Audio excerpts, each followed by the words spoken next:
Allarme profughi, tra nuove tragedie, altri 40 morti con cristiani gettati in mare e polemiche per la loro accoglienza. Arrivano alla spicciolata, in serata nel veneziano ne erano già arrivati 21. Il problema però è sempre lo stesso, trovare un luogo che li accolga. In prima linea ancora una volta i sindaci che però non ci stanno e lunedì il prefetto di Venezia, coordinatori in materia che li ha convocati, andranno a ripetere attraverso lo stesso ANCI Veneto quanto già detto da tempo.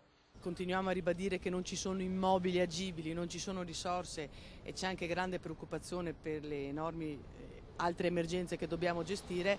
Il tema è sempre quello: quanto ancora andare avanti con l'emergenza, quanto chiedere ai sindaci però. Profughi, quelli arrivati nel veneziano, fa sapere la prefettura, che sono stati presi in carico dalla cooperativa Città Solare e dalla Coges. Dal canto loro i primi cittadini però puntano i piedi.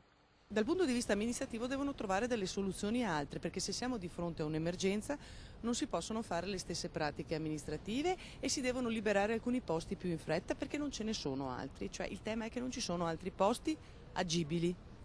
Se nel trevigiano spunta l'ipotesi tendopoli osteggiata dai primi cittadini, nel veneziano la cosa non è più semplice. I profughi ospitati al Lido di Venezia nella colonia Morsini a giorni dovranno andarsene, la colonia si deve preparare ad accogliere i ragazzi. Viene meno di fatto una struttura e si deve pensare a ricollocarne i profughi. Rispunta così l'ipotesi Trevignano, mal accolta dai cittadini.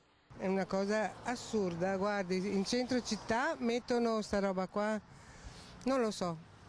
Comunque, guardi, dobbiamo sempre subire noi. Da loro ci stanno massacrando e noi le accogliamo belle, tranquille, con tanto di cappelle e tappetino rosso.